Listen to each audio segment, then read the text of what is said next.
अस्सलामु अलैकुम वरहमतुल्लाहि वबरकातुहू। इस वक्त मैं मक्कतुल मुकर्रमा में मौजूद हूँ और 6 दिन का मेरा ये सफ़र है। उम्रे के लिए मैं आया हूँ। अल्हम्दुलिल्लाह उम्रा हो गया। आप लोगों के लिए मैंने दुआ की और आप लोग भी मुझे अपनी दुआओं में याद रखें। अभी दो दिन पहले जो हादसा हुआ है सऊदी अरब में कि एक उम्रा करने वाला पूरा ग्रुप था जिसमें तकरीबन 50-55 लोग थे और ये लोग मक्के से मदीने मुनव्वरा जा रहे थे। बस में तकरीबन 42-45 लोग सवार थे।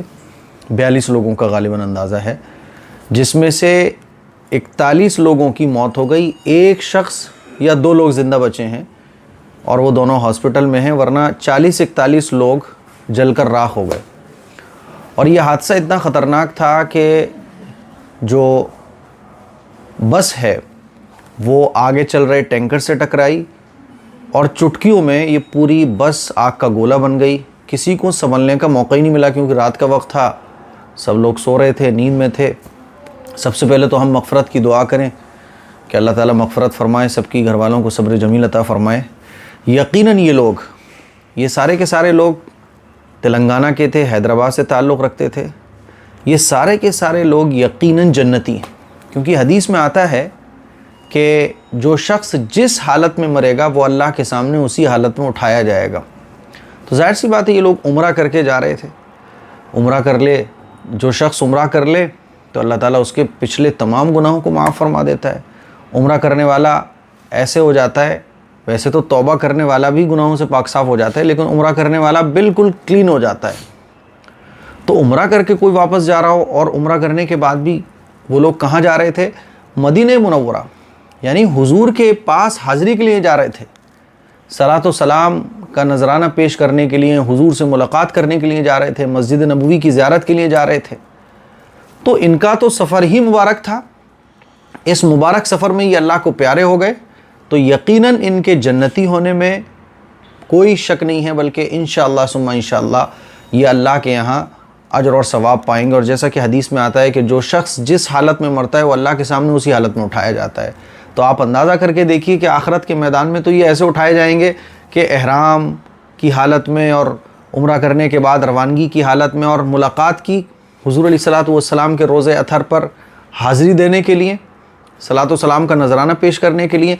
तो ये देखें आपके कितनी मुबारक घड़ी थी जिसमें ये लोग इनके साथ जो हादसा पेश आया। तो यकीनन ये लोग इनकी तो जन्नत पक्की हो गई। लेकिन एक सवाल जो लोग पूछते हैं और जहन में भी आता है कि यार आखिर इतना बड़ा हादसा इनके साथ क्यों पेश आ गया, इनकी हादसे में मौत क्यों हुई? हालांकि हादसा तो कोई अच्छी चीज़ नहीं है। हादसाती मौत से अल्लाह के नबी सल्लल्लाहु अलैहि वसल्लम ने फरमाया कि हादसे की मौत से बचने की अल्लाह से दुआएं करना चाहिए। तो फिर इनको ये हादसे की मौत क्यों? और एक फैमिली के तो 18 लोग, पूरा ख़ानदान ही तबाह बर्बाद हो गया। एक फैमिली के 8 लोग, तो इतनी बड़ी मुसीबत क्यों इनके ऊपर आई? तो इस मौके पर ये जो इस तरह के सवाल जहन में आते हैं, तो इस मौके पर मैं कुरान मजीद की दूसरे पारे में सूरह बकरा की कुछ आयतें आपको सुनाना चाहता हूँ। अल्लाह ताला फरमाता है, वला तक़ूलू लिमन युक़्तलू फ़ी सबीलिल्लाहि अमवात बल अहयाउन वलाकिन ला तशऊरून। अल्लाह फरमाता है शहीदों के बारे में कि तुम इनको मुर्दा मत कहो, ये ज़िंदा हैं, इनको ज़िंदगी मिल रही है और वो ऐसी ज़िंदगी है जिसका एहसास तुम्हें नहीं है। आगे अल्लाह फरमाता है, वलनबलुवन्नकुम बिशैइन मिनल खौफ़ि वल जू'i व नक़्सिम मिनल अमवालि वल अनफुसि वस्समरात, कि हम तुम्हें ज़रूर आज़माएंगे। किसको आज़माएंगे? सहाबा के बारे में बात चल रही है और सहाबा के वास्ते से जो अल्लाह के नेक बंदे हैं।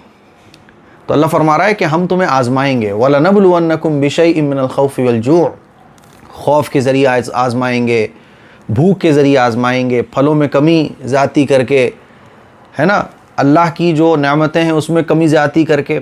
ज़्यादती होगी तो शुक्र करने वाले तुम होते हो कि नहीं होते? कमी हो जाएगी तो तुम नाशुक्री करते हो या उस पर सब्र करते हो, है ना। वनक़्सिम मिनल वलनबलुवन्नकुम बिशैइन मिनल खौफ़ि वल जू'i व नक़्सिम मिनल अमवालि वल अनफुसि वस्समरात, औलाद में, तुम्हारी जानों में कमी ज़्यादती करके, यानी अचानक से हादसा पेश आ जाएगा और किसी की औलाद में इतनी ज़्यादती होगी कि वो उसके लिए नेमतें होंगी उसकी औलाद। तो अल्लाह फरमा रहा है कि तरह तरह से हम तुम्हें इस दुनिया के अंदर आजमाएंगे, माल के ज़रिए आजमाएंगे, भूख के ज़रिए आजमाएंगे, और खेती बाड़ी में कमी करके, फलों में कमी करके, जान माल में कमी ज़्यादती करके, वनक़्सिम मिनल अमवालि वल अनफुसि वस्समरात वबश्शिरिस साबिरीन। और अल्लाह फरमाता है कि ये जो आजमाइश चलेगी, अब इस आजमाइश में दो तरह के लोग होंगे, एक तो सब्र करने वाले होंगे, दूसरे जो आजमाइश में घिरेंगे तो अल्लाह से दूर हो जाएंगे, क्योंकि दुनिया आजमाइश की जगह है ना, दुनिया इम्तिहान गाह है। तो अल्लाह फरमाता है वबश्शिरिस साबिरीन, खुशखबरी सुना दो उन लोगों के लिए जो सब्र करने वाले हैं। और सब्र करने वाले कौन है? अल्लाह आगे सब्र करने वालों की डेफिनेशन भी बयान फरमा रहा है, अल्लज़ीना इज़ा असाबतहुम मुसीबतुन क़ालू इन्ना लिल्लाहि व इन्ना इलैहि राजिऊन, कि वो लोग कि जब उन पर कोई मुसीबत आती है तो वो क्या कहते हैं? वो कहते हैं ए अल्लाह हम तेरे लिए हैं, हमारी जान, हमारी माँ, हमारे माल, हमारे बच्चे, हमारी औलाद, सब कुछ हमारा तेरे लिए है। क़ालू इन्ना लिल्लाहि व इन्ना इलैहि राजिऊन, और अल्लाह हमें तेरी ही तरफ रुजू करना है।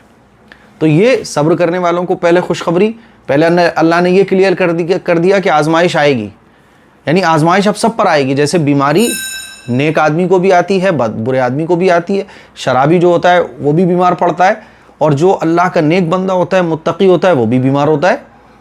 हादसे अच्छे लोगों को भी पेश आ जाते हैं, बुरे लोगों को भी पेश आ जाते हैं। इसी तरह से मालो दौलत में कमी ज़्यादती अच्छे लोगों के साथ भी पेश आती है। तो ये चीज़ें सबके साथ लगी हुई हैं इस दुनिया के अंदर, जो है मैं हूँ, आप हैं, गुनहगार है, नेक आदमी है, काफिर है, मुशरिक है, ईमान वाला है, सबके साथ आजमाइशें चलेंगी। अल्लाह ने कुरान में क्लियर कर दिया। अब ये आजमाइशों में खुशखबरी किसके लिए? वो बश्शिरिस साबिरीन, जो सब्र करने वाले हैं। और सब्र करने वाले कौन है? कि जब भी अल्लाह की तरफ से कोई मुसीबत उन पर आन पड़ती है, अल्लज़ीना इज़ा असाबतहुम मुसीबा, तो वो क्या कहते हैं कि अल्लाह हम तेरे लिए हैं और हमें तेरी ही तरफ रुजू करना है, तेरी तरफ लौट कर जाना है।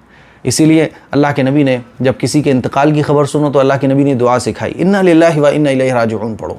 क्यों? इसमें एक बहुत बड़ा सबक है। कोई बात नहीं, पहले कोई चला गया, बाद में मुझे जाना है, कोई पहले चला गया, जाना सबको अल्लाह ही की तरफ, यानी हमारा सब कुछ अल्लाह के लिए है।